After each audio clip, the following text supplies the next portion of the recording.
Bonjour à tous, chers amis. Nous sommes la veille de Tisha B'Av, à quelques heures du jour qui est considéré comme le jour le plus noir du calendrier, mais aussi, comme Agmara nous dit, le jour de l'anniversaire, le jour de la naissance de Mashiach. Comme on a expliqué longuement le paradoxe lors du cours qu'on a donné lundi soir, qu'on peut revoir sur l'application eTorah. C'est la raison pour laquelle on ne dit pas Tachanoun, au partir de cet après-midi, on ne dit pas les supplications, parce que c'est considéré Moed, exactement, considéré une fête, alors que c'est le jour le plus noir du calendrier, parce que oui, la Torah, elle attend qu'on se focalise pas seulement sur la période de destruction, mais qu'on se focalise sur la période de reconstruction. Et on prie tous les jours que Mashiach arrive, et que puisque Mashiach arrive, à ce moment-là, on sait que Tisha B'Av, le jour du 9 Av, sera le jour le plus joyeux du calendrier, le jour le plus heureux du calendrier. Que Dieu fasse que ce soit déjà cette année sans aucune restriction, sans corona, sans quoi que ce soit, que tout le peuple juif se réunisse à Yerushalayim avec la venue de Mashiach. Aujourd'hui, on va s'arrêter justement, pas comme on a l'habitude chaque mercredi d'apprendre le Tanya, on peut revoir les replays sur l'application, mais aujourd'hui, on va voir une étude magnifique du Rabbi sur pourquoi on a besoin de construire un temple matériel. Pourquoi Dieu avait besoin d'avoir un temple matériel, que ce soit à l'époque du temple, où il fallait avoir un temple matériel concrètement, ou que ce soit aujourd'hui le fait qu'on doit prier, on prie dans une synagogue. Pourquoi en deux mots les mitzvot que Dieu il attend de nous, ça doit être des mitzvot qui sont faits matériellement. Apparemment, les mitzvot sont des mitzvot spirituels.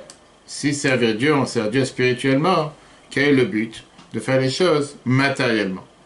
Puisque ça, apparemment, il n'y a pas de contact, il n'y a pas de rapport entre les deux.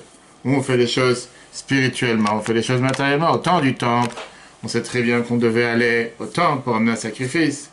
On devait monter vers le temple, aller à la règle 3 fois par an. Mais on voit que dans les lois que nous apprenons en ce moment, ce sont des lois, les Trot Betapira de la construction du temple, méticuleusement les détails en or, plaqué or, combien de mètres, combien de centimètres, combien... Bref, tu te demandes, ça y est, tu fais une maison pour Dieu. Il n'y a pas vraiment une nécessité de faire tous ces détails comme si tu es en train de construire vraiment un palais pour quelqu'un qui rentre dedans tous les jours. On parle de Dieu.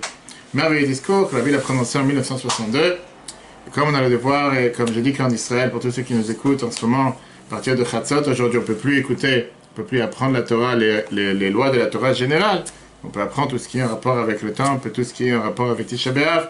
Donc, c'est ce qu'on va voir aujourd'hui. À la fin, on rappellera les quelques lois de Tisha B'Av, même si déjà hier, on avait le cours avec toutes les règles de la veille de Tisha B'Av, ce qui correspond aujourd'hui et demain. On peut revoir ce cours encore une fois sur l'application eTorah, eTorah sur Google et Apple. Dans le texte. Par rapport au temple, Dieu l'a ordonné dans la paracha Trouma, chez Kruza, Vechesed prendre de l'argent et de l'or. 13 choses matérielles. À partir de ces choses-là, il y a un sous Mikdash d'Akadosh Baruch qu'on fait un temple pour Dieu. Dieu te donne le devoir, faites-moi un temple. Dieu te promet, je vais résider parmi vous, que Dieu va venir résider dans ce temple qui va être créé de toutes ces choses-là. Ça veut dire.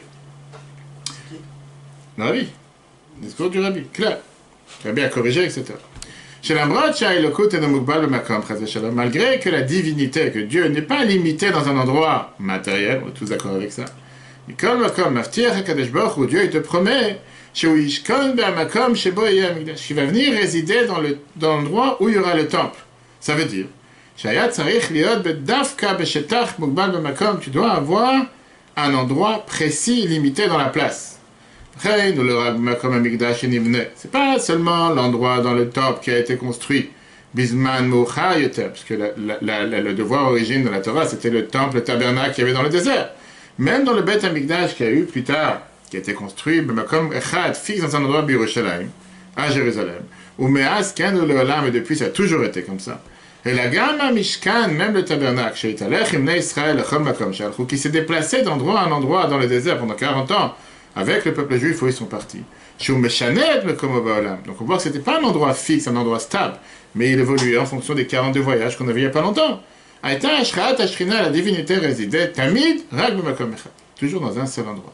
Le Makom, Sheba ou Kama Mishkan, dans l'endroit où il y a eu le tabernacle, c'est là qu'il y a la divinité. Ah, hier tu étais à 300 km, aujourd'hui tu es à 300 km. Peu importe. Où il y a le Mishkan, c'est là que Dieu réside. Rabbi dit, je comprends pas. C'est vrai que la vie, il faut comprendre. Arekenal, comme on a dit tout à l'heure, Dieu n'est pas limité dans un endroit. Dieu te dit, le ciel et la terre, je remplis le monde entier. Malé kol haaretz kevodo. Kvodo malé olam, tout ce qu'on dit tout le temps dans la prière. Et donc, chez où malé kol makom makom, Dieu remplit chaque endroit. Alors pourquoi Dieu lui a ordonné de faire un endroit qui est Ashrat, Ashrina, là-bas, je fais résider la divinité.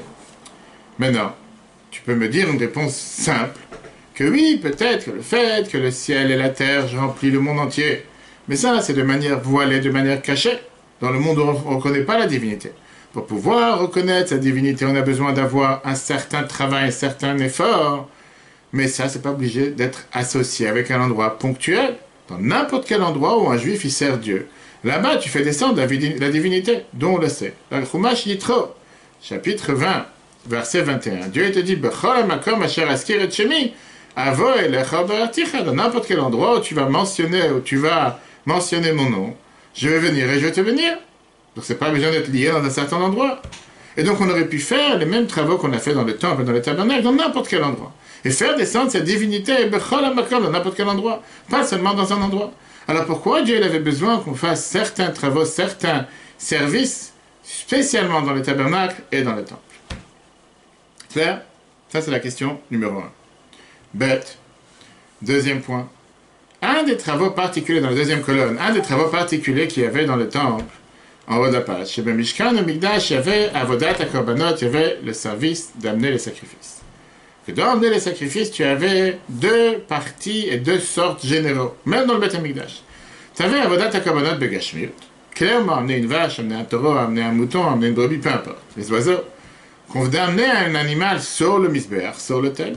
Mais tu avais aussi Avodat HaKorbanot Beruchniut. Tu avais toute la dimension spirituelle du sacrifice qui était parallèle à la dimension matérielle. Qu'est-ce que c'est aujourd'hui? Bisman Azeh, aujourd'hui. Zoé Atfila, c'est la prière. On te dit clairement dans la Tfila que tu fais tous les jours. Chez Keneget, Midim Tiknum, ils sont exactement comme les sacrifices. Ces deux composants de sacrifice, ils sont attachés avec le Mikdash, avec le temple. D'abord, les composants matériels, c'était simple qui étaient attachés avec le temple. Pourquoi? Parce que la halakha te dit que dès que le temple a été construit, on n'a plus le droit d'amener un sacrifice dans n'importe quel endroit où tu voulais, alors qu'avant on pouvait. Et pareil, une fois qu'on est arrivé à Jérusalem, le Gemara Zvachim, chapitre 14, te dit dans la Mishnah 4, avant on pouvait quoi faire un hôtel, tu pouvais amener, tu peux faire une pierre n'importe où, mettre un animal dessus et amener un sacrifice, comme on l'a vu dans le Chumash, Abraham, parce que justement, c'est le Dieu, une fois qu'il a fixé, il a créé le temple, il a dit stop, à partir du moment, ça c'est l'endroit où tu peux amener un sacrifice et nulle part ailleurs. On voit dans le Chumash, jusqu'à la construction du temple, les patriarches, tout le monde, tout celui qui a voulu amener un sacrifice, il a fait où il voulait, où il habitait, Noach, n'importe qui.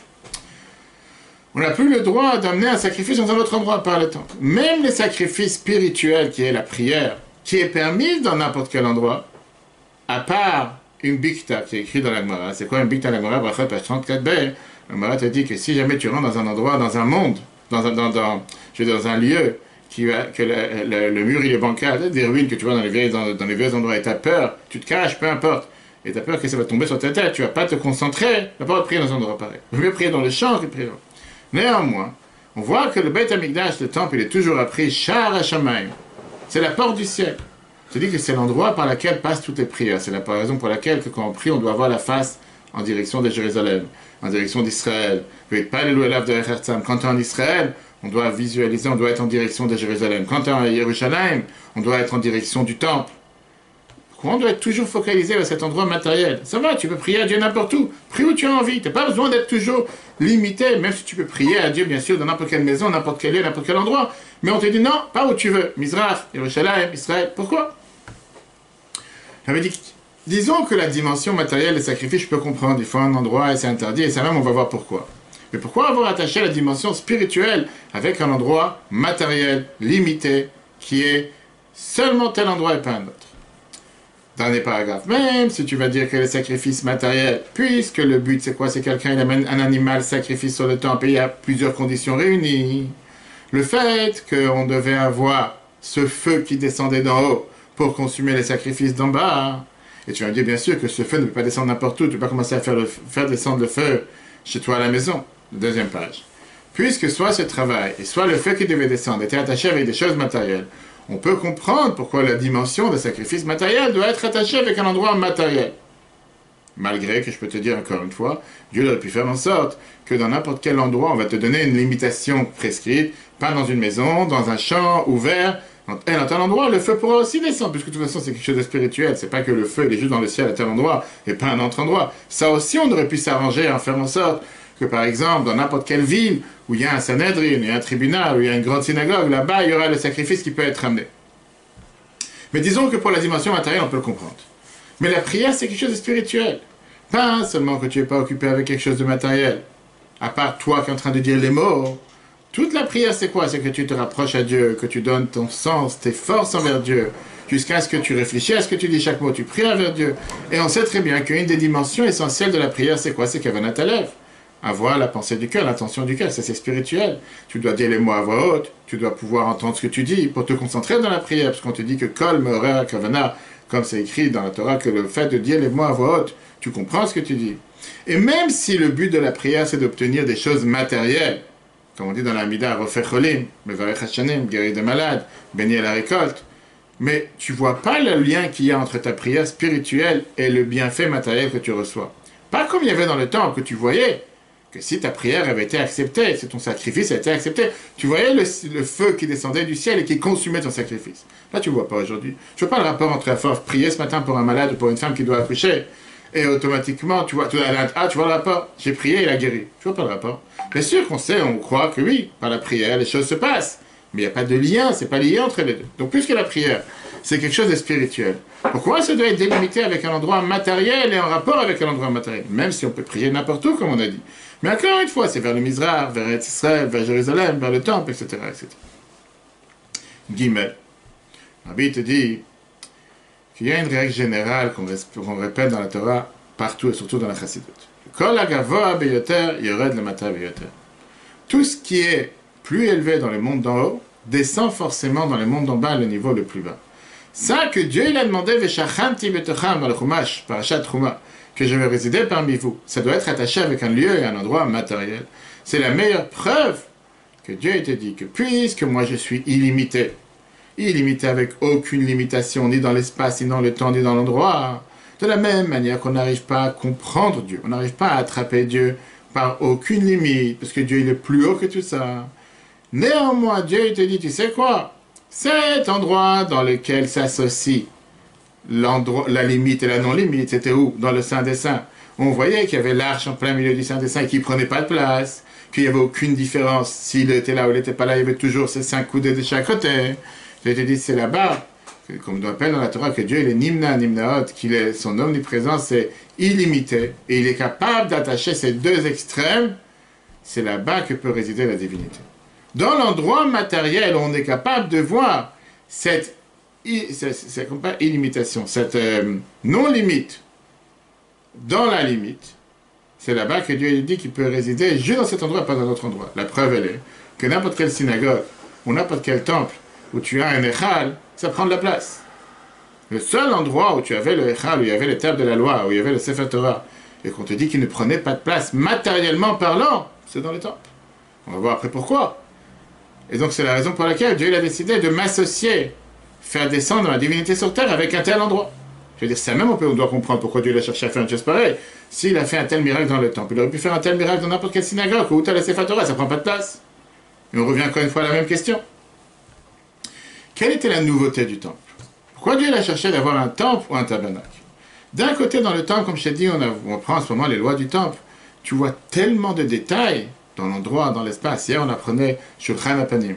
Combien la table sur laquelle il y avait les 12 pains, ça devait faire 1,50 m de haut, 1 mètre de large, 50 cm. Bravo, tu te dis, ça va, prends pas la tête. Qu'est-ce qu'il y a? Les chalots devaient être 47 cm.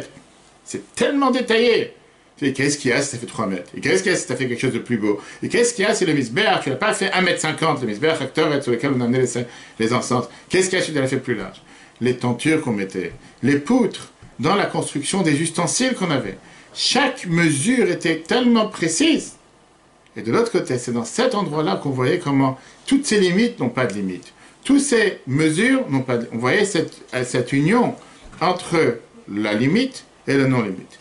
C'est très bien ce qui est écrit dans Pirkei Avot, dans la Mishnah 5 du chapitre 5, qu'il y avait 10 miracles dans le temple. Il n'y avait pas de mouche, alors que c'était le plus grand abattoir sur terre. Pas une seule mouche. Les gens se prosternaient, ne prenaient pas de place. Et le fameux grand miracle, on a dit que Makom Aaron et Nom Inamida, que l'endroit où il y avait l'arche sainte ne prenait pas de place. Alors qu'il aurait dû prendre, parce qu'il y a 2 coudées et demi. Et donc, si tu as 10 coudées dans le Saint des Saints, tu devrais perdre 2 coudées et demi. Et malgré que l'arche sainte se trouvait au centre, tu avais encore 5 et 5 de chaque côté. C'est pas possible. Tu prends 1 mètre, ça marche pas. Ça, c'est l'endroit où s'est dévoilée la divinité de Dieu. D'avoir fait en sorte de pouvoir lier ces 2 opposés. Quel rapport maintenant avec la prière? Pourquoi la prière s'est attachée particulièrement avec l'endroit du temple?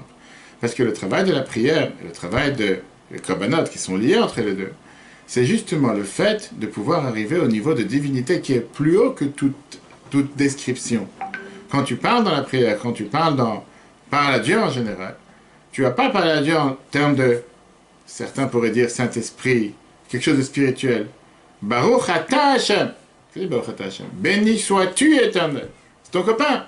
Bien sûr, c'est pas ton copain. Mais tu parles à quelqu'un comme si tu as parlé à la personne en face de toi. Non, parler à quelque chose qui est totalement abstrait, totalement déconnecté. Non, c'est quelque chose qui est matériel. Je te demande de bénir mes enfants, bénir ma femme, bénir tel malade, bénir tel patient, de m'envoyer la parnassa. Tu parles à quelqu'un en direct. Bien sûr, tu vois pas parce que c'est spirituel. Mais tu parles de la manière la plus simple possible. Déconnecté de tout détail, déconnecté de tout, on va dire, de toute forme.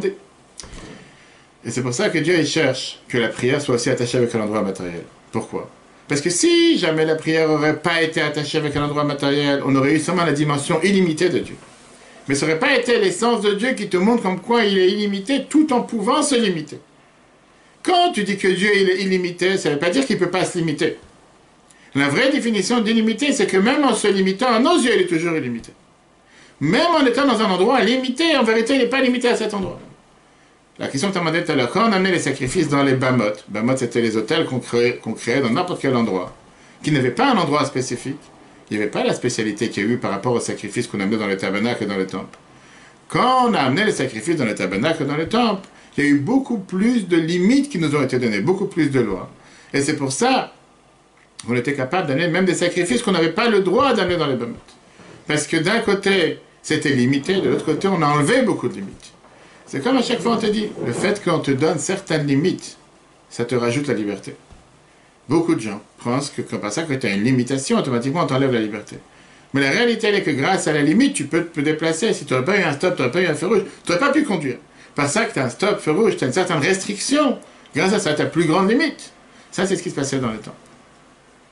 Parlons du temple lui-même. On va voir que dans le temple lui-même, tu avais 2 types de temples. Tu avais le tabernacle, le Mishkan, et tu avais le Beth Amikdash. Plus on a avancé, plus d'un côté la Kedusha était beaucoup plus grande, plus le bâtiment était beaucoup plus fixe. C'est très bien que la grande différence entre le tabernacle et le temple, c'est que le tabernacle, c'était un tabernacle qui a été fait pour, je veux dire, en végétal, alors que le temple était en minéral, était en pierre. Le tabernacle dans le temple était avec des bois, avec des tentures d'animaux, etc., mais pas en pierre, il n'y avait rien de fixe. Je ne parle pas du Mishkan Shiloh qui avait un certain composant pierre, certains composants végétal. Mais plus on avance, plus on voit que la Kedusha du Beth Amikdash était beaucoup plus élevée, la sainteté du temple était plus élevée que le tabernacle. D'où on le sait, la Gemara Zvachim nous dit que le Mishkan, le tabernacle qu'on voit dans la Torah, il n'a jamais été fixe dans un seul endroit. On le transportait d'un endroit à l'autre. Et d'ailleurs, c'est ce que Shmuel Beth nous dit, chapitre 7, verset 6, Dieu il se promenait dans sa tente. Comme tu vois, il était construit Beikar essentiellement, Mitzomeach, des choses naturelles, des choses végétales, Vachai et animales, dans le Gdalet, dans les 4. Ve'adanim, les socles, Hayurak Hayesod Bilvat, c'était seulement la base. L'homme de même chez le Matabéoteur, il n'était pas fait du minéral. Et c'est pour ça que, puisqu'il n'était pas fait des objets les plus basses, la divinité n'a pas été dévoilée de manière plus basse.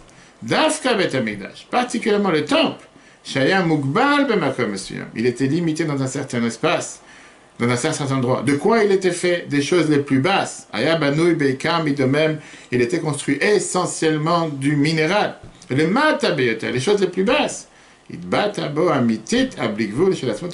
là-bas que s'est exprimée la vraie illimitation de Dieu. Qui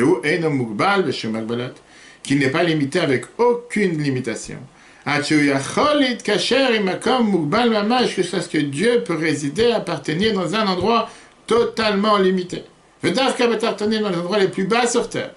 En deux mots, makom mugbal, un endroit limité. Vesuga geshem achitarton, et le matériel le plus bas, domem, le minéral, naasa dira lo yitbarech la'atzmoto, c'est ce qui est devenu la résidence pour Dieu, pour la divinité. Velachen, et c'est pour ça que la grande différence entre le tabernacle et le temple, Aya Mishkan, le tabernacle, il était dirat araï chez la Kadosh Baruch Hu. Il était un édifice, une habitation provisoire pour Dieu. Par contre, le Beth Amikdash, par contre, le temple, Aya dirat keva, le temple, lui, il était un édifice fixe. Et ça, c'est la différence qu'il y a entre les deux. Mis à part le fait que tu vois tous les composants, l'or, le cuivre, tout ça, ce sont des choses qui se trouvent dans les fins fonds de la terre, pas les choses qui sont à la surface. On a pris les objets qui sont les plus bas et on les a élevés au niveau les plus hauts. Et avec ça, la vie, tu dois comprendre maintenant ce que nos sages nous disent. Belachan Akatou, dans le verset, pourquoi on te dit Velasul Mikdash Veshachanti Betocham. Dieu t'a demandé, faites-moi un temple et je vais résider parmi vous. Qu'est-ce qu'il y a rapport? Betochol Neema, c'est pas écrit je vais résider parmi lui, dans le temple. Et la Betocham, si Dieu te dit faites-moi un temple pour résider dans ce temple, pourquoi le verset te dit Betocham, parmi vous? Quel rapport avec parmi vous? Bien, la Torah te dit, on parle ici Betor Kol Echad Ve'echad. Dieu il cherche à résider à l'intérieur de chacun d'entre nous. Dieu était maftiar, Dieu les promet. Veshachanti Betocham, je vais résider à l'intérieur de chacun d'entre vous. Ça veut dire quoi? Shashrato que ça que Dieu va résider parmi nous. Pas seulement dans le tabernacle, dans le temple, parce que comme je t'ai dit tout à l'heure, si c'est comme ça, il y a une erreur dans le verset. Les Fisa et on aurait dû dire que Dieu veut résider dans le temple, dans lui. Et là, mais Dieu te dit, je vais résider chez chaque juif. À l'aider, chez Yehudi, par ça que Dieu il attend de nous, qu'on transforme nos sujets matériels, Migdash la Kadosh Baruch Hu, qu'on les fasse en tant que temple pour Dieu. Comment? À l'aider, les mots de la Torah avec Yom Mitzvot, pas ça, qu'on apprend la Torah et qu'on fait les mitzvot. Faire rentrer la divinité, la sainteté, même dans les choses les plus profanes, mais des vrais réchauds dans les choses permises. Ishkon bo HaKadosh Baruch Hu, que dedans règne la divinité, que règne Dieu. C'est-à-dire, qu'est-ce que Dieu il attend de nous aujourd'hui qu'on n'a pas le temple? Ne pas s'isoler spirituellement et dire, quand je prie, je suis en contact avec Dieu. Quand je fais les affaires, laisse-moi tranquille. Quand je mange, laisse-moi tranquille. Non, Dieu te dit, le but c'est quoi? De la même manière que dans le temple, on a pris les choses les plus basses et on les a élevées au niveau le plus élevé. Exactement la même chose, aujourd'hui on a le devoir de prendre les choses profanes que nous faisons et rentrer de la divinité à l'intérieur. Je t'ai misé plus que ça. Veshachanti betocham, qu'est-ce que ça veut dire? Je vais résider parmi vous. Rabbi te dit que Ashraat Ashrina Shebechol Yehudi, faire résider la divinité dans chaque juif, imiprina mesuyemet, d'une certaine manière, au fin d'un mokyoter, beaucoup plus profond, mais avec Shachanti Shaev Mishkan Migdash. De la manière comment Dieu résidait dans le temple. Pourquoi? Parce que Sharem, ou on comprend Shebechol, Shadomem, ou Makom, ou Bal, Shebe Mishkan. D'autant plus à chaque fois que le minéral et les choses limitées qu'il y a dans le temple, ou Namo Vetaton, il était bas. Ça n'arrive pas à la bassesse du minéral et de l'endroit qui se trouve dans le monde. Tu ne peux pas comparer la terre où se trouvait le temple, le lieu où se trouvait le temple matériel, et un lieu où se trouve un cinéma. Ça n'a rien à voir, c'est des choses totalement différentes. Que chez Yehudi, quand un juif fait entrer la sainteté, gambe à de même dans les choses minérales. Comme dans les lieux chez Bechalut Olam qu'il y a dans le monde. Ou Mashlim Bazé, il complète avec ça, Tamiti, Takavana, je dirais, Betatanim. La raison même essentielle, comment Dieu a voulu résider dans ce monde en bas. Tu transformes au semi-tarton chez un tarton de Matamimenu. Tu prends le bas qui n'est pas plus bas que ça, qui est ce monde matériel dans lequel on est, et tu en fais un dira la tout homme. Je suis en train d'en faire un emplacement, une divinité pour Dieu. Chez la reine, et c'est pour ça, comme Tanya nous dit qu'on verra si Dieu veut la semaine prochaine dans le chapitre 35, 36, 37. Dafka, quand on était chez la reine, c'est pour ça.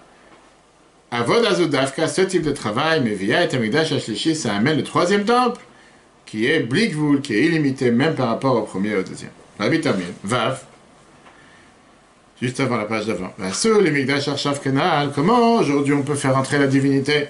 Achnasat, Akdusha Bedivre Achulin, comment faire entrer la sainteté dans les choses profanes? Shalidé Kol Yehudi par chaque juif, comment on fait une chose pareille? Sarich Liot doit être fait, Beoto, fin de la même manière que sous les Migdash Kipchuto, comme on a fait le temple tout court, chez Banou et un Migdash, mais avec Kesef, on l'a construit d'or et d'argent. On a vu tout à l'heure qu'il y avait 13 ou 15 choses avec lesquelles on a fait le tabernacle.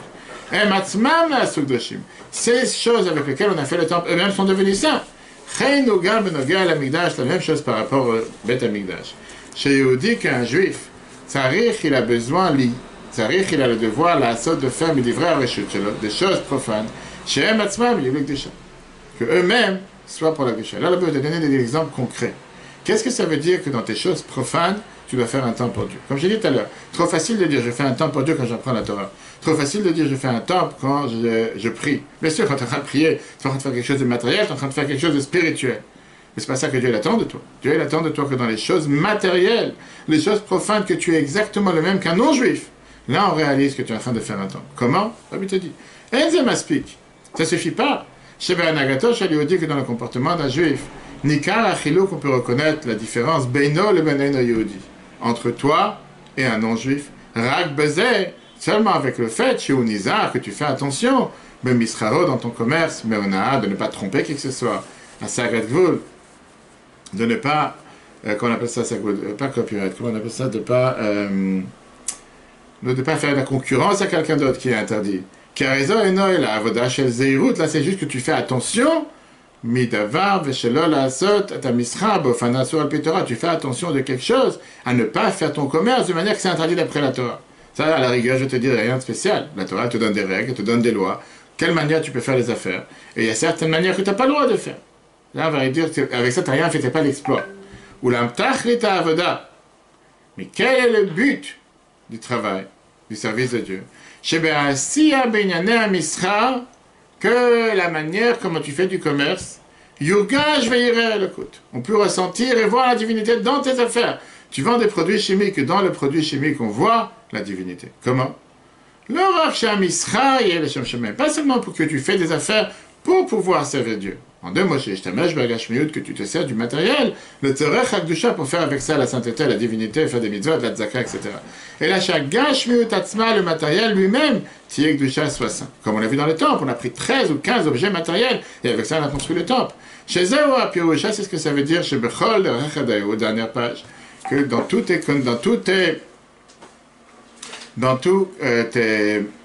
chemins, tu connaîtras Dieu. Betor kol aderachecha, dans tous les chemins, il y a d'ailleurs où tu dois connaître Dieu. Pas seulement que tout ce que tu fais, c'est pour la connaissance de Dieu. Mais que dans la manière comment tu sers Dieu, dans la manière comment tu fais les choses simples, là-bas on reconnaît que tu fais ça pour Dieu. Alors, je te donne un exemple simple. On te dit par exemple le manger de Shabbat, que le manger lui-même c'est une mitzvah. De la même manière, ça doit être gambe achila bechol quand tu manges en semaine. Ou bechol divrei areshut, dans n'importe quelle chose matérielle que tu fais. Chez kol davar sheosim, que n'importe quelle chose qu'on fasse, il y a assez l'orak le shem shemaim, pas tu le fais pour la volonté de Dieu. Et la gambo atzmo, dans cette chose-là même, il y a d'ailleurs on reconnaît Dieu. Par exemple, shulchano shel adam, la table d'un homme, tzarich liot doit être shulchan shel ifnei Hashem, une table qui est reconnue qu'elle est devant Dieu, chez Yekadosh, elle soit sainte, mais d'où moi ta misbère. Quand tu manges, pas seulement que tu manges kasher, tu fais une bracha, c'est très bien. Apprends des paroles de Torah comme on est en train de faire, en train de manger. C'est pareil dans chaque chose. Pas juste que tu fais des choses matérielles pour le service de Dieu, mais le matériel en soi, ça montre une émanation de Dieu de manière la plus réelle et la plus concrète. Quel rapport avec les parachiotes quand on parle de la construction du temple? Oui, c'est très simple. Quel est le rapport entre la parashat Trouma, la parashat Yitro et la parashat Mishpatim? Quand tu prends l'ordre, quand Dieu t'a donné le devoir de construire le temple. Les 5 premières parachiotes de Trouma, Shemot de l'Exode, Shemot, Vaera, Bo, Veshalach, Yitro, ça nous parle plus ou moins de l'esclavage en Égypte. On est arrivé en Égypte, les 10 plaies, sortis de la mer Rouge. Finalement, on arrive à Yitro, les 10 commandements. Mishpatim, c'est quoi? C'est la parasha, il y a énormément de mitzvot, de lois de la Torah. Vivre sur cette table, comment vivre sur terre? Très bien. Et juste après, tu commences à parler jusqu'à la fin du Chumash, Trouma, Tetzavé, Vayakel, Pekudé, et un peu dans Kitissa, les lois de comment construire le temple. Quel rapport? Dans la parasha Yitro, la dernière colonne, Medoubar, Alder, Matan Torah. Là, Dieu t'a donné sa vision du monde. Je donne la Torah. J'ai Az, Nifal, Venitradesh, Akasha, Shalaruchniut, et Magashmut. Qu'est-ce que j'ai cherché en donnant la Torah? J'ai voulu rattacher le matériel et le spirituel. Chibour, Elenim, Vetartonim, rattacher les mondes d'en haut et les mondes d'en bas. Dieu il a dit, je descends sur terre, Moshe il est monté en haut, j'ai donné les 10 commandements, quelque chose de matériel, faire Shabbat, respect des parents. Lui, il n'y a plus cette distinction entre le matériel et le spirituel. Ça, c'était, on va dire, le début. Continuons avec Ve'ele Mishpatim, la paracha qui suit, qui te dit Ve'ele Mosif al Rishonim. Maintenant, je viens t'expliquer comment mettre en application ce que je t'ai demandé à Matan Torah de rattacher le matériel et le spirituel. Mais ça reste quand même avec la dimension d'attacher le matériel avec le spirituel avec des mitzvot matériels. Viens, Dieu dans la paracha Trouma, et là il te lance la plus grande bombe. Tu dis les mitzvot c'est bien. Bien sûr qu'une mitzvot tu ne peux pas la faire spirituellement, il faut la faire matériellement. Mais je cherche plus que ça. Faites-moi un temple, je résider parmi vous. Ce lien du matériel et spirituel, c'est pas seulement dans les mitzvot. Et la gamme d'ivrer à Reshut, même dans les choses profanes, dans les choses banales, dans les choses de la vie de tous les jours, de n'importe quelle chose que tu es en train de faire, on doit reconnaître la divinité à travers tes actions. À chaque fois que Dieu dit, faites pour moi, et nos as de l'âme, ça veut dire que c'est quelque chose qui est éternel, qui ne bouge pas. Ça, c'est l'ordre. Comme maintenant, tu prends le suivi, comme je t'ai dit, des parachiotes à la fin du chômage, Shemot. On voit qu'on monte de niveau en niveau sans arrêt. D'abord, les premières parachiotes, on te parle de toute l'histoire de l'exil en Égypte. Sortie d'Égypte. Traversée de la mer Rouge. Tout ça, c'est quoi? C'était une préface et c'était une préparation à recevoir la Torah. Yitro et Mishpatim, c'est quoi? La nouveauté de Matan Torah. On a rattaché maintenant le matériel et le spirituel. Comment? En te demandant de faire des mitzvot matériellement. Pas ça que tu fais des mitzvot matériellement. Contrairement aux patriarches qui ont fait des mitzvot spirituellement. Là, tu rattaches le matériel et le spirituel. Mais c'est pas fini. On arrive après à Trouma jusqu'à la fin du Chumash. Là, Dieu te dit, c'est pas seulement les mitzvot que tu dois faire matériellement, mais n'importe quelle chose que tu fais dans la vie. Quand tu le fais, on doit ressentir cette spiritualité, on doit ressentir la divinité. Voilà un merveilleux enseignement que la Bible nous parle en 1922, dans cette veille de Tisha B'Av, comprendre pourquoi on a le devoir de faire les mitzvot, prier, pas limiter dans un endroit, pas délimité, mais justement limité dans un lieu matériel, avec certains critères, avec certaines lois, parce que la Torah, elle attend de toi, oui, de faire les choses de manière la plus matérielle et terrestre possible. Oui, Dieu, ça lui dérange de quelle manière tu te mets à prier, si tu es avec des tongs ou si tu es avec un short. Oui, Dieu, ça le dérange si dans ton assiette, tu as quelque chose qui doit pas être dans ton assiette maintenant. Parle de pas kasher, parce que Dieu, il tient que cette chose, c'est quelque chose que tu ne veux pas manger ensemble avec une autre. Et chaque chose matérielle, par nos actions, on est en train de faire descendre la divinité sur terre. Que Dieu fasse qu'on mérite en cette veille de Tisha B'Av de pouvoir revoir la construction du temps. Mais avant de terminer le cours, je voulais qu'on repasse en revue, encore une fois, les halachot d'aujourd'hui et demain, savoir quoi faire, comment faire, rapide. Tout d'abord, à partir de maintenant, à partir de Chatzot, 1h30 l'après-midi, en général, on peut apprendre seulement les choses qu'on peut apprendre Tisha B'Av. On a expliqué hier longuement dans le cours toutes les choses qui sont en rapport avec le deuil, Job, Jérémie, les choses qui ne sont pas de la construction du temple. La Chassidut, sans problème, on peut apprendre. On a l'habitude en général de ne pas dire Tachanoun, on ne dit plus les supplications à partir de Mincha, puisque Tisha B'Av est considéré un jour de fête. Après Mincha, le soir, on a l'habitude de faire ce qu'on appelle Seudat HaMafseket. Seudat HaMafseket, on a expliqué longuement dans le cours hier, qu'on peut voir sur l'application et Torah, ce repas de séparation entre avant Tisha B'Av et Tisha B'Av. Et on dit que on s'assoit en général pas sur une chaise normale. Quelqu'un qui est fatigué, un malade, une femme enceinte, une femme qui est accouchée, peuvent s'asseoir sur une chaise normale. On n'enlève pas encore les chaussures jusqu'à la shkia, jusqu'au coucher du soleil. Ça sera aujourd'hui à 9h33. Ici, oui, bien sûr. Aujourd'hui, c'est ce soir, Tisha B'Av. Qu'est-ce que tu penses, c'est quand? On enlève à partir du coucher du soleil, pas avant le coucher du soleil. C'est ce que je suis en train de te dire. Après le coucher du soleil, on enlève. Avant, on n'enlève pas encore. De quoi, les chaussures, pour mettre nos chaussures en cuir? D'enlever les chaussures en cuir, c'est de changer avec les chaussures. On n'enlève pas avant le coucher du soleil. Aujourd'hui, c'est à partir de 9h33. Après le repas, jusqu'au coucher du soleil, tu peux être encore assis sur une chaise normale. On n'est pas assis plusieurs personnes ensemble dans le repas pour ne pas faire zimoun. On ne mange pas dans le repas qui interrompt les deux plats, mais tu peux manger des fruits, des légumes et du laitage sans limite. On ne boit pas de la bière ou des boissons alcoolisées, mais du thé et du café sans problème. On a l'habitude de manger du pain et un œuf dur, et on le trempe dans la cendre, comme on l'a expliqué les détails hier. À partir du coucher du soleil, ce soir, à partir de 9h33, on a l'habitude de faire toutes les interdictions qui sont à Tisha B'Av. On enlève les chaussures, on n'est pas assis sur une chaise normale, et les 5 interdictions qu'on a citées hier, qui sont pas manger, pas boire, pas se laver, pas de parfum, pas de relation conjugale, etc., etc. Ce soir, dans Ma'ariv, on a l'habitude de faire Ma'ariv comme tous les Ma'ariv de la semaine. On a l'habitude, juste après Ma'ariv, de lire la Megillah de Echa, le livre des Lamentations. Et c'est plusieurs chapitres, 5 chapitres, ce soir, bien sûr, après Ma'ariv. Certains ont l'habitude de lire aussi des keynotes. des paragraphes. De comment? Echa. Tu l'as dans n'importe quel livre, sinon je te montrerai après. Sinon je peux t'imprimer le livre si tu veux. Ça c'est le soir de Tisha B'Av. On a les keynotes qu'on dit. Il y a quelques pages aujourd'hui, il n'y en a pas énorme. Je t'imprimerai le livre juste après. On ne se lave pas les mains pendant Tisha B'Av, toute la main, on se lave seulement jusqu'au bout des doigts. Comme on l'a expliqué hier, on ne se lave pas non plus la bouche. On ne va pas au mikveh non plus, on ne va pas des douches. Demain matin, dans les brachot qu'on fait tous les matins, on ne dit pas la bracha chez Asali Kol Tzorki, que Dieu il a fait tous mes besoins, puisqu'on n'a pas les chaussures en cuir. Ça, on va le faire seulement le lendemain. On ne met pas le talit et les tefilines demain matin. On ne fait pas la bracha sur le talit katan non plus. On le fera dans l'après-midi. Et bien sûr que quelqu'un qui te dit qu'il ne peut pas mettre les tefilines dans l'après-midi, pour mille et une raisons, il vaut mieux qu'il les mette le matin. Mais aujourd'hui, on est en été, donc on peut facilement mettre les tefilines jusqu'à 9h30 le soir. D'ailleurs, demain soir, on a l'office ici à Bet Chabad, comme chaque année, Tisha B'Av à 20h30, avec un cours magnifique sur le deuxième temple, le bâtiment d'Hérode, avec la lecture de la Torah, le talit et les tefilines. Ça c'est demain soir, mincha, si tu veux, jeudi soir. Demain matin, la tefila elle est comme normal, on dit pas tachanoun, il y a la lecture de la Torah. Et après, on a l'habitude de lire les keynotes, toutes les keynotes, du début jusqu'à la fin. C'est bien de les lire, si quelqu'un veut les lire en français, il peut les lire en français, s'il les a, sinon aussi en hébreu. Après, on a l'habitude de lire la Megillah de Echa, encore une fois. Demain, on fait mincha, comme d'habitude. Avant mincha, on a l'habitude de donner la tzedaka, la valeur de 3 repas, comme on fait chaque jour de jeûne. En général, avant mincha, on met le talit et les tefilines, qu'on n'a pas mis le matin, avec la bracha. On lit les paragraphes du Shema, 3 paragraphes du Shema. Le jour du jour, que demain c'est jeudi, Kaven, lequel on a l'habitude de lire les cours de Chitat, qu'on n'a pas dit le matin, Chumash, Teilim et Tanya, et les Chabet Aprira, les lois du temple. Ashrei, on lit la lecture de la Torah qu'on lit à chaque fois. On lit 2 fois la Torah demain le matin et le soir. À Mincha, on lit la lecture de la Torah qu'on lit les jours de jeûne, la Haftara, Dirshu Hashem Beimatzo. Dans Shmona Esrei, on a une bénédiction qu'on récite une seule fois dans l'année, Nachem, dans la bénédiction de Bonnet Yerushalayim, de la construction du temple. On demande à Dieu de nous consoler de la destruction de Jérusalem. C'est une bénédiction qui fait une dizaine de lignes. La seule fois de l'année qu'on le lit, c'est à Mincha de Tisha B'Av. Important de faire attention parce que si, dans la Shmona Esrei, dans l'Amida, si jamais quelqu'un il a oublié et il a fini l'Amida, il n'a pas besoin de répéter l'Amida, c'est dommage de rater cette bénédiction. Ça, c'est ce qu'on dit demain soir. On finit après Mincha, ceux qui ont l'habitude de mettre Rabbeinu Tam, on met Rabbeinu Tam juste après. Et on fait avec ça le paragraphe qu'on lit chaque jour.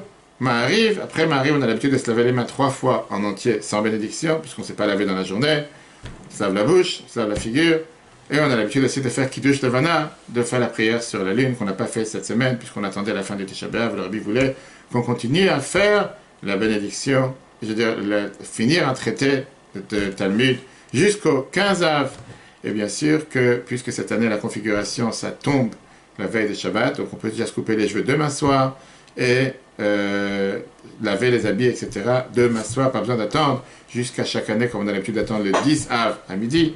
Là, puisque c'est la veille de Shabbat, on peut déjà préparer demain soir. Certains aussi permettent de pouvoir préparer à manger demain après-midi pour Shabbat, celui qui n'aura pas le temps de faire vendredi, etc. Mais que Dieu fasse que toutes ces lois ne soient pas importantes cette année, car Mashiach, il arrive aujourd'hui, si Dieu veut. On se retrouve tous ensemble dans le Beth Amikdash, dans le temple, avec la venue de Mashiach. Encore avant Tisha B'Av. À ce moment-là, il n'y aura pas de restriction, qu'au Kotel, ils peuvent avoir seulement 1000 personnes Tisha B'Av cette année, avec le Corona et tout le reste, mais que Dieu fasse que tout le peuple juif se réunisse pas au Kotel, mais avec Mashiach et Yerushalayim, que ça se passe encore cette année. Le cours sera replay sur l'application Torah demain soir, merveilleux cours sur le temple. Après Mincha, ici au Bet Chabad, 20h30. Que Dieu vous bénisse. Très bonne journée à tous. Et si jamais il faut jeûner, rappelez-vous tout ce qu'on a parlé hier dans le cours. Pas mal de changements cette année dû au Corona. Pas mal de règles qui ont changé, que les rabbinim ont demandé de mettre et d'appliquer pour tous ceux qui ont été touchés par le virus ou tous ceux qui sont fatigués avec le virus, etc. Important de demander à son rave. Et que Dieu fasse que toutes ces épidémies, tout ce mal disparaissent et que Tisha B'Av se transforme cette année en jour de joie, jour de simcha, jour d'allégresse, encore aujourd'hui, avant de rentrer à Tisha B'Av. Très bonne journée à tous et à la semaine prochaine.